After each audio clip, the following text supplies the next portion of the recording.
Hoy en la porción de este día vamos a hablar de algo bien importante. De algo cuando se trata del dar, cuál debe ser la motivación detrás de todo eso. Y quisiera, yo creo, ¿tenemos presentación, hermano? ¿Sí? ¿No? No, ok. ¿Sí? Sí, ok. Hay una foto ahí de un famoso, si podemos ir a la siguiente S. Este hombre quizás usted ha oído hablar de él, quizás no, pero es uno de los hombres más ricos del mundo. Es muy rico. Ahora, este hombre ha donado 14.700 millones de dólares. Es una cantidad gigantesca que es el 16% de su fortuna. Escuchó, 16% de su fortuna. ¿Para qué ha donado ese dinero? Él lo ha donado ese dinero para mejorar la salud en países subdesarrollados y para combatir la pobreza. Dirá, wow, esa es una cantidad enorme de dinero. Ahora, mi pregunta es, cuando yo leí acerca de este hombre, es, ¿cuál es la motivación?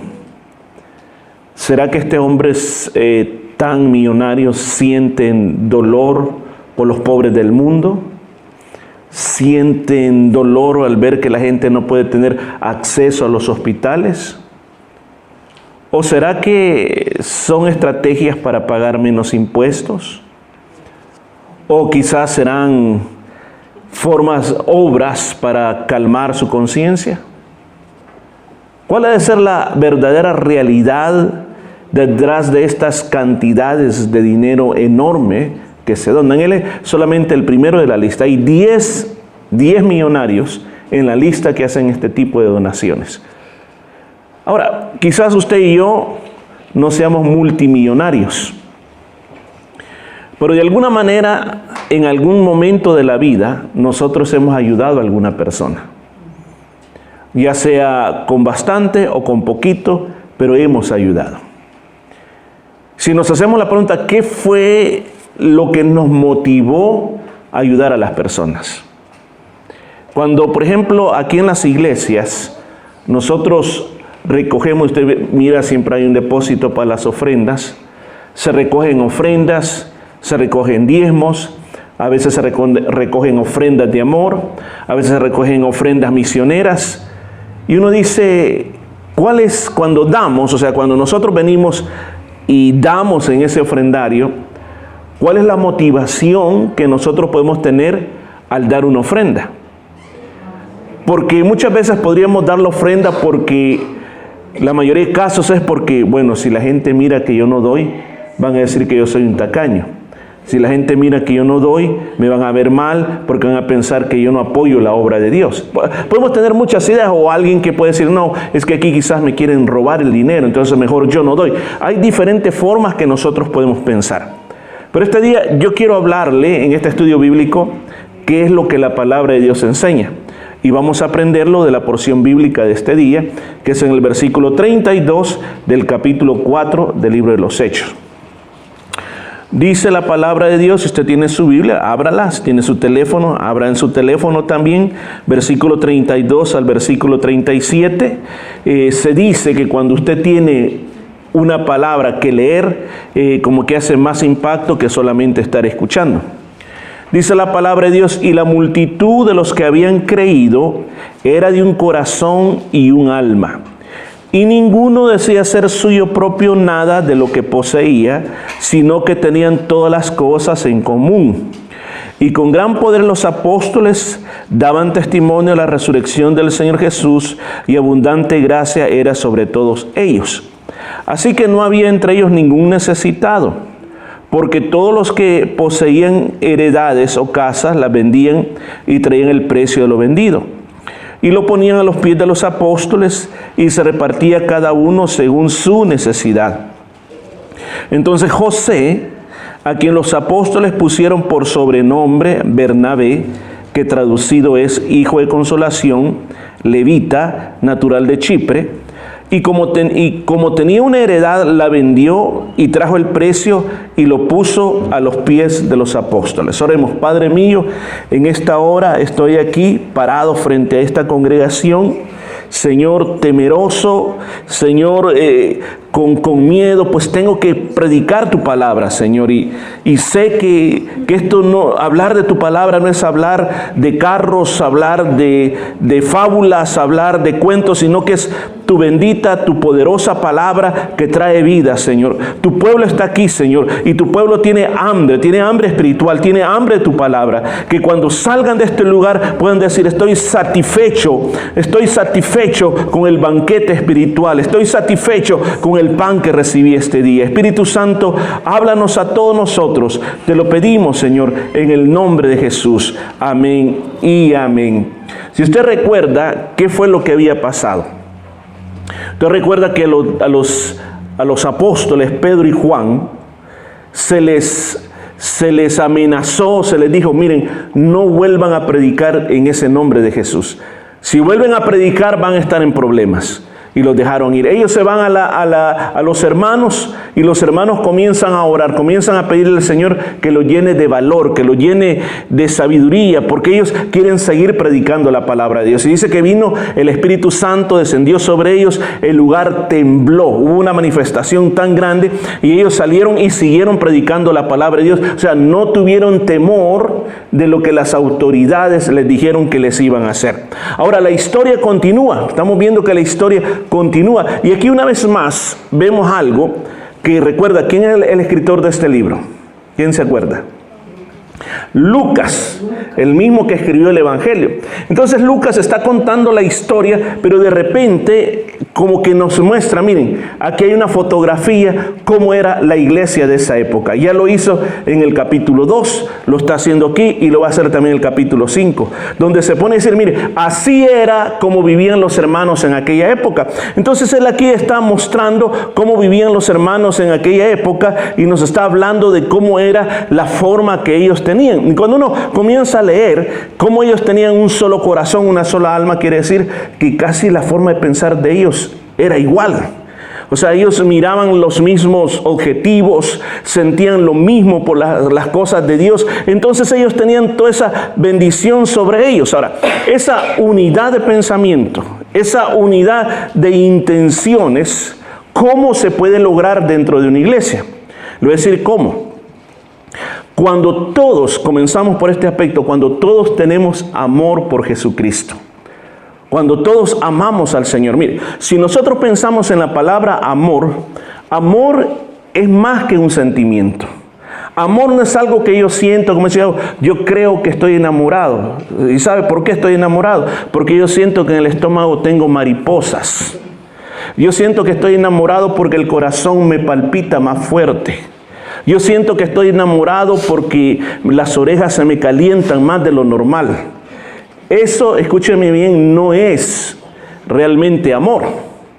¿Qué es lo que cuando nosotros estamos hablando que el amor de Cristo es la base esencial de todo lo que nosotros creemos y hacemos? Una persona que tiene amor por otra persona está dispuesto a hacer sacrificios por esta persona. Por ejemplo, oímos el testimonio de nuestra hermana aquí, que ella tenía esa cierta cantidad de dinero, pero a ella no le importó decir: oh, pero si yo doy ese dinero me voy a quedar sin comer. No, ese dinero es mío, yo no estoy compartiendo ni 5, ese dinero es mío. Pero como hay amor de madre, está dispuesto a darlo todo, está dispuesto a vaciarse para otra persona. Ese es el amor. El amor cuando estás dispuesto a hacer sacrificios por la otra persona e entregarte por la otra persona. Entonces la iglesia del antiguo tiempo no era una iglesia que tenía una vida rutinaria. Una vida rutinaria es solamente venir, escuchar las predicaciones, cantar, nos vemos, bye, bye, bye. Sino que era una iglesia que realmente habían sentido el cambio que Jesús había hecho en el corazón de ellos. Habían sentido la diferencia entre ser un judío, un judaizante, y ahora ser un cristiano nacido de nuevo. Y lo que ellos tenían en su corazón, ellos los hacía que no solamente amaran a Jesús, sino que ellos querían compartir todo lo que tenían. Imagínense, ellos decían, ok, yo aquí lo único que tengo es 5 panes. Y mira, el hermano no tiene que comer. Mira, vení hermano, agarra los panes que quieras, déjame aunque sea uno para mí, pero agarra algún pancito por aquí. Ahora, ¿por qué lo estaba haciendo? ¿Lo hacían por compromiso o lo hacían porque estaban amando a Jesús? Cuando una iglesia se mueve a ese nivel, porque muchas veces decimos que el ser generosos, hermanos, hay que predicar sobre la generosidad. Fíjense que le voy a decir algo. Muchas veces no hay ni necesidad de predicar sobre la generosidad cuando Jesús está en nuestro corazón. Cuando nosotros le estamos amando, cuando nosotros estamos en una relación con Él, sentir de que dependemos de Él. Por ejemplo, a mí me gustan los testimonios, porque aquí se queda comprobado lo que yo estoy hablando. ¿Por qué? Porque los testimonios que hemos oído aquí son los milagros financieros, cómo el Señor puede proveer más allá de nuestras expectaciones, más allá de nuestra lógica. Pero ¿dónde está todo eso? Es en el amor que nosotros sentimos por el Señor. Si no hay amor por el Señor, no puede haber nada más. Lo demás simplemente serán cosas que queremos imitar, pero que no son reales y que no son verdaderos, y eso se le llama hipocresía. Por eso yo hacía la pregunta, muchos de estos grandes ricos que están mostrando aquí, me preguntaba por qué razón hacen lo que hacen. ¿Es que realmente sienten compasión por la necesidad? Le digo, yo originalmente trabajaba como contador y muchas veces en las empresas se hacen muchas cosas para no pagar mucho impuesto, que ante la sociedad parecen que son actos de generosidad, pero simplemente es para no pagar mucho impuesto. De la misma manera podría ser que en nuestra vida personal muchas veces hacemos cosas para ser vistos, hacemos cosas simplemente para tener una buena opinión de los demás, pero no es simplemente un acto del corazón, que es totalmente diferente cuando son actos del corazón. Por ejemplo, dice aquí que había un gran poder, con gran poder los apóstoles daban testimonio de la resurrección del Señor Jesús y había abundante gracia sobre ellos. O sea, había poder y gracia, hermano. El poder y la gracia dentro de una iglesia es el resultado del amor que se tiene por Jesús. Amén. Aunque no diga amén, es cierto. Cuando dice amén, usted dice, estoy de acuerdo con eso que está diciendo el predicador. Porque a veces lo que llega a suceder en la iglesia es que nosotros amamos más la religión, amamos más la congregación de cómo debe ser amado Jesús. Solo piense, ¿qué nosotros somos capaces de hacer por una persona que amamos? ¿Somos capaces de servirle? ¿Somos capaces de escucharle? ¿Somos capaces de ayudarle? Esta semana estaba en una consejería matrimonial y yo le decía a la pareja que se va a casar, le decía, en el matrimonio uno tiene que entender esto, que el matrimonio no se trata, bueno, al final voy a tener quien me cocine, quien me lave la ropa, quien cuando llegue a la casa me sirva, voy a tener alguien que me esté sirviendo a mí. El matrimonio no se trata de eso, el matrimonio se trata de los dos, una entrega total de los dos, una entrega que yo estoy aquí por causa de la otra persona, yo estoy aquí para hacer feliz a la otra persona. Cuando los dos tienen esa mentalidad, entonces realmente se puede trabajar. ¿Y por qué estoy hablando todo eso? Porque con respecto a nuestra relación con Jesús, deberíamos de revisarla. ¿Cómo está nuestra relación con Jesús? Porque eso depende lo que yo voy a hacer, lo que yo voy a dar, cómo yo voy a entregar mi adoración, cómo yo voy a estar en mi relación con respecto a las cosas del Señor. 2 Corintios 5:14 dice, porque el amor de Cristo nos constriñe.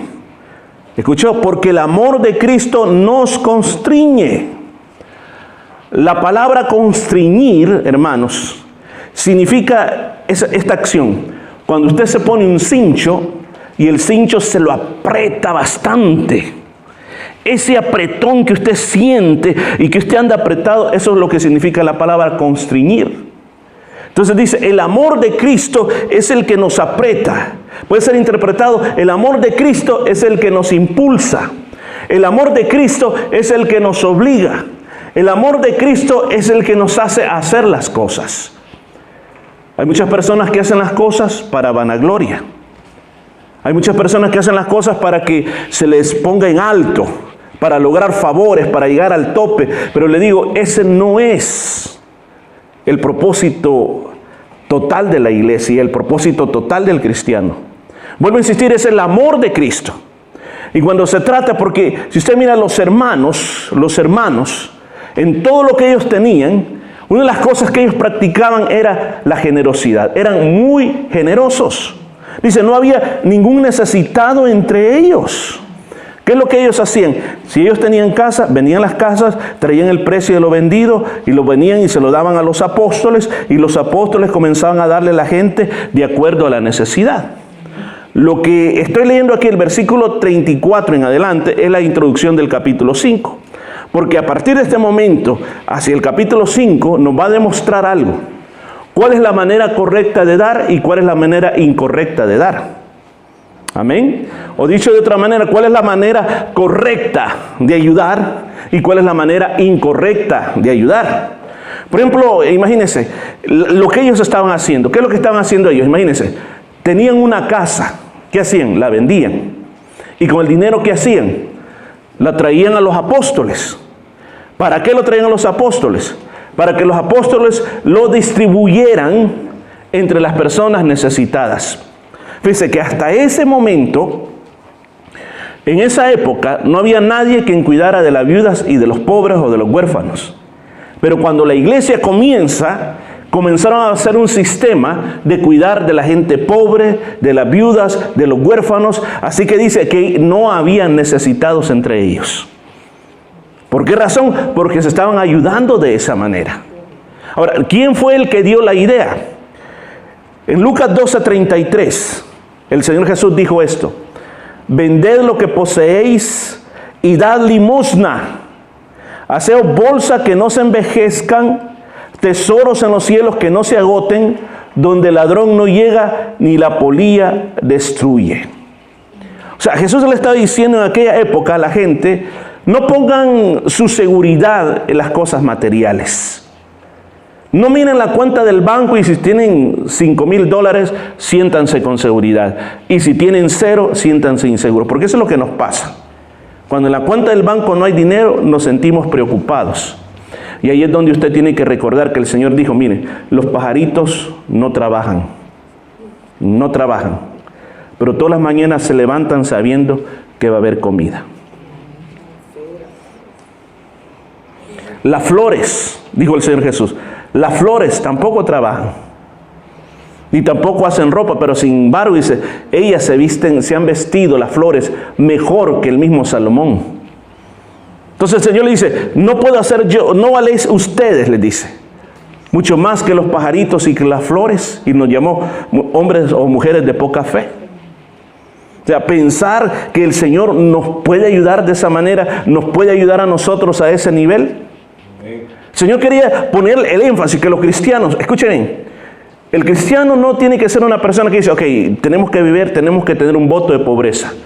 En la Biblia encontramos muchos cristianos que eran ricos, pero que no eran esclavos del dinero. Ahí está la diferencia.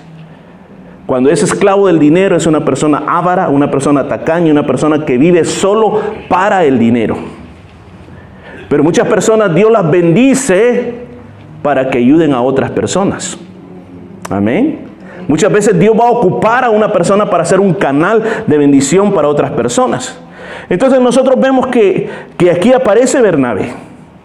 Y Bernabé aparece, escucha Bernabé, que el nombre de él era, ¿cuál era el nombre de él? No, el nombre original de él, lo leímos. ¿Cuál era? José. José, muy bien. Bernabé era el apodo. Ahora, ¿por qué le habían puesto Bernabé? Bernabé significa hijo de consolación. O sea, que era de aquellas personas que se miraba una persona triste, se acercaba: hey hombre, no te sientas triste. Mira, voy a orar por vos. ¿Qué te pasa? ¿Qué necesitas? Era una persona que andaba animando a todos los hermanos. La historia bíblica dice que cuando Pablo se convirtió, nadie quería nada con Pablo porque decía: no, este se ha metido de espía a la iglesia, este es asesino de los cristianos, nos quiere ver para después venir a arrestarnos. Dice que casi nadie quería nada con Pablo, pero dice que él estaba predicando en Antioquía, había una obra muy linda allá, y se acordó de Pablo, lo fue a traer y juntos comenzaron a predicar en esa iglesia, a enseñar y a predicar en esa iglesia. Primer viaje misionero, ¿quiénes fueron? Pablo y Bernabé. Y fíjense que cuando comienza la Biblia dice Bernabé y Pablo. Y después dice Pablo y Bernabé. O sea, lo que hizo Bernabé fue impulsar a Pablo. Mire cómo era Bernabé. ¿Y qué es lo que comienza a hacer aquí? ¿Qué fue lo que hizo Bernabé? Bernabé hizo algo bien importante. Él tenía un terreno. Recuerde, él era de la tribu de Leví. De Leví. Él era un levita, o sea, si él hubiera estado en los tiempos antiguos, él hubiera sido un sacerdote, hubiera sido un levita para trabajar en el templo. Y según la ley, no podían tener derecho a tierra. Pero él tenía tierra, porque era originario de Chipre. Hoy en día todavía existe Chipre. Y una de las cosas de que él vio es cómo la iglesia estaba trabajando. Cómo la iglesia estaba ayudando a los necesitados. Cómo la iglesia le estaba dando de comer a los niños pobres. Cómo la iglesia estaba ayudando a las ancianitas que antes tenían que estar pidiendo dinero. Hoy no, la iglesia les estaba haciendo comida, les daba comida. Y por ejemplo hay un ministerio que recuerdo de una muchacha que se llamaba Dorcas o Tabita, que esta muchacha dice que lo que el ministerio de ella era hacer ropa para las hermanas ancianas. Antes las señoras andaban todas rotas, todas remendadas, pero con Tabita o Dorcas, ella dijo, no, mi ministerio va a ser hacer vestidos para las hermanas. Mire, esa era la ofrenda de esta muchacha, hacer ropa para las hermanas. Entonces, cuando Bernabé vio lo que estaba pasando en la iglesia, dijo, no, esto merece que yo dé todo y yo me voy a dedicar para el Señor. ¿Quién obligó a Bernabé? ¿Quién le puso un cuchillo? ¿Quién le dijo, Bernabé, ofrenda tu casa que el Señor te va a dar 2 casas? Ofrenda tu auto que el Señor te va a dar un Jaguar. Porque eso es lo que hoy en día están haciendo los famosos apóstoles entre comillas. Siembre, siembre, siembre, siembre, siembre, siembre. Pastor, yo estoy dando diezmos, pero yo no veo la multiplicación. Es que uno no da para tener más. ¿Aló? ¿Se reunió el micrófono? 1, 2, 3, probando. Sí sirve todavía. Porque a veces tenemos el concepto que yo voy a dar, que si yo doy el diezmo, el Señor me va a dar mucho más. Es cierto que el Señor ha prometido bendición, pero no necesariamente tiene que ser en la economía. O sea, yo doy porque ya soy bendecido. Y que si el Señor me da es porque yo quiero ser un canal de bendición para otras personas. Porque si el Señor me da para tenerlo ahorrado en el banco y no hago nada, pues el Señor no me va a dar nada. Pero cuando yo soy un canal de bendición, el Señor me va a incrementar lo que yo tengo. ¿Está conmigo este día? Entonces Bernabé no estaba interesado en su posesión. Lo que él quería era servirle al Señor. ¿Y quién fue el que le motivó a dar? El amor por Cristo. Amén. Amén. Cuando pasa la ofrenda, usted no está obligado a dar ofrendas o diezmos. Usted no tiene obligación. Si usted quiere dar, si usted no quiere, no da. Sí, de sencillamente. Decía el pastor que yo tuve cuando era chiquito. Decía, hermanos, decía, él tenía esta expresión. No queremos ofrendas mojadas. Y decía, ¿por qué dice ofrendas mojadas? Después explicaba, porque hay hermanos que cuando sacan el billetito lloran y lloran, ay, tengo que dar esta ofrenda.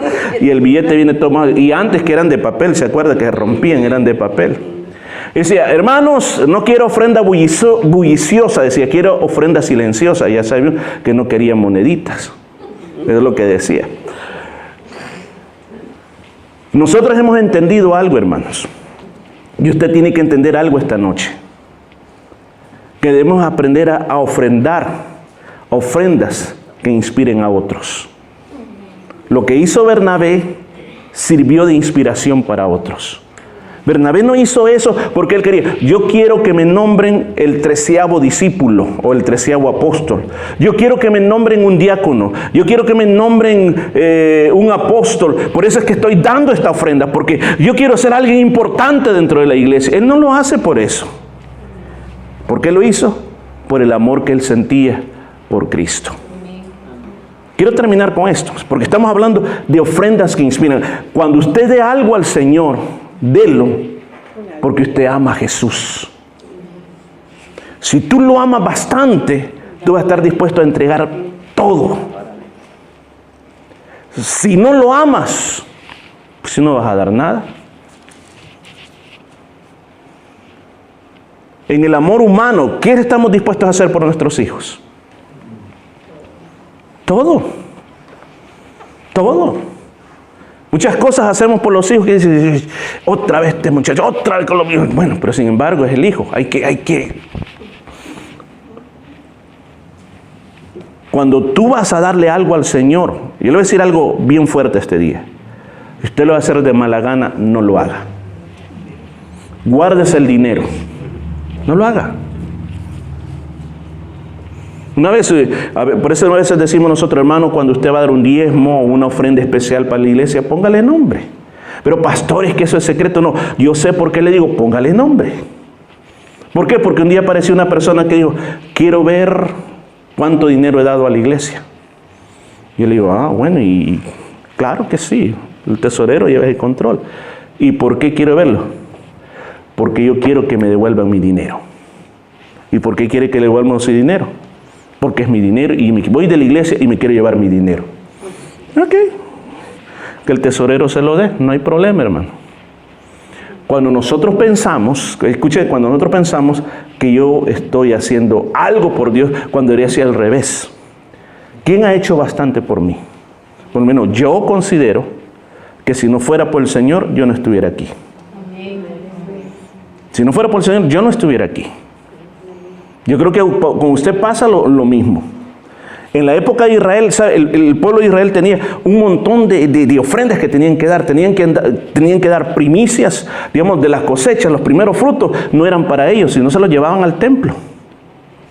Les daban diezmos de los animales, diezmos de todo. Daban ofrendas por el pecado, ofrendas por acá. Y tenían, escúchame, una ofrenda que nuestra Biblia en español la traduce como limosna. Yo sé que usted ha oído antes la palabra limosna. Por ejemplo, Jesús dijo en Mateo 6:3, pero tú cuando des limosna, que no sepa tu mano izquierda lo que hace tu mano derecha. ¿Qué significa la palabra limosna? Cuando tú hagas misericordia.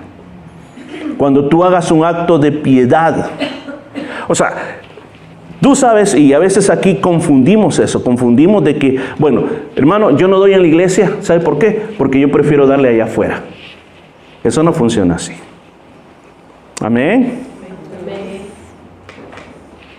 Alguien me dijo, no puedes decir que amas al Señor y no amas la iglesia del Señor. Es como alguien que me venga a decir, pastor, usted a mí me cae bien, pero yo no soporto a su esposa. Le digo, lo siento mucho, no podemos tener comunión tampoco con usted. Porque si usted va a estar en relación conmigo, tiene que estar en relación con ella también. Lo mismo sucede con la iglesia. Usted no puede decir, yo amo a Jesús, bastante lo amo a Jesús, pero ama a la iglesia de Jesús. No, yo solo en Jesús nada más. No. Es ilógico. Es ilógico que usted no ame a la esposa del Cordero. ¿Está conmigo este día? Amén. Termino con esto. Yo quiero darle 2 ejemplos prácticos de lo que estoy hablando. Ejemplos prácticos para que usted se lo lleve a su casa. Ofrendas que inspiran. Número 1. El Señor estaba parado en el templo. Había un lugar especial donde había un cofre. Ahí en el templo de Jerusalén no pasaba el hermano con el depósito de las ofrendas diciendo, vaya hermano, la ofrenda. No, ahí había un cofre. Imaginemos así, grande el cofre. Cuando usted llegaba al templo, usted ponía su ofrenda. Todo el que entraba, ponía su ofrenda. Y el Señor se puso a ver, fíjese, mira el Señor, se puso a ver cómo la gente ofrendaba. Y dice la Biblia, en Marcos 12:42, pero una viuda pobre llegó y echó 2 moneditas de muy poco valor. Pensemos, 1 centavito, 2 centavitos. Jesús llamó a sus discípulos y les dijo, les aseguro que esta viuda pobre ha echado en el tesoro más que todos los demás. ¿Se imagina el acto? Hermano, imagínense, tenga un poquito de imaginación. El Señor a lo lejos viendo y ve que la viejita viene y mete las moneditas. Y el Señor dice, hey, Juan, Pedro, vengan, muchachos, vengan todos, vengan. ¿Qué pasa, Señor? Vengan. ¿Qué, Señor? Vengan para acá, quiero decirles algo. Pero, Señor, que algo importante pasa. Vengan, hombre, vengan. ¿Qué pasó? Mira que hay viejita que vaya. Sí. La ofrenda ha sido una ofrenda tremenda. Y, Señor, ¿cuántas bolsas de moneda de oro echó? No, hombre. 2 centavitos. Pero Señor, ¿por qué te pones tan alegre porque echó 2 centavitos? Le voy a decir por qué. Porque esa mujer, todo lo que tenía para comer este día, todo lo que tenía para comprarse un par de tortillas con queso, que iba a ser el almuerzo de ella, lo agarró, entró a la casa del Señor y ahí sintió un gran amor por Dios que dijo: Señor, tú te lo mereces todo. La Biblia no dice qué más pasó, pero para mí que esa señora cuando salió, el Señor la bendijo con cosas más grandes. Amén. Porque esa ofrenda inspiró al Señor Jesús. Y el Señor Jesús inspiró a sus discípulos para recordarse que no es la cantidad, sino que es la actitud como tú le das a Dios. Segundo ejemplo. Lastimosamente no encontré hombres. Parecería que las mujeres son más generosas. En Marcos 14:3, hablando de Jesús: pero estando él en Betania, en casa de Simón el leproso, y sentado a la mesa, vino una mujer con un vaso de alabastro de perfume de nardo puro, de mucho precio, y quebrando el vaso de alabastro, se lo derramó sobre su cabeza. Nardo puro era casi el valor o el equivalente del salario de un año. ¿Cuánto puede ganar una persona promedio por un año? Bueno, pongámosle 30,000, 40,000 dólares o mucho más. ¿Se imagina, hermano? Yo digo, a veces veo uno de los perfumes, 200 dólares. ¡Wow! No, hombre. Mejor me echo alcohol. O limón. Esta mujer, lo que tenía ahí era toda su fortuna. Porque ese perfume de nardo puro, escucha, es nardo puro, era para producir más perfume. Era una esencia. Y las que saben de perfume saben que las esencias son las más caras. Ella tenía sus ahorros. Pero Jesús había hecho tantas cosas tan bellas por ella que dijo: mi Jesús lo merece todo. Merece todo. ¿De qué sirve que yo tenga este perfume? Yo se lo voy a entregar al Señor. Y lo ungió al Señor. Judas dijo: qué gasto. Lo hubiéramos vendido, hemos hecho dinero. El Señor le dijo: no. Lo que esta mujer ha hecho es algo grande. Hay algo grande. Hermano, lo que nosotros hacemos por Jesús, ¿cree que está inspirando a los demás?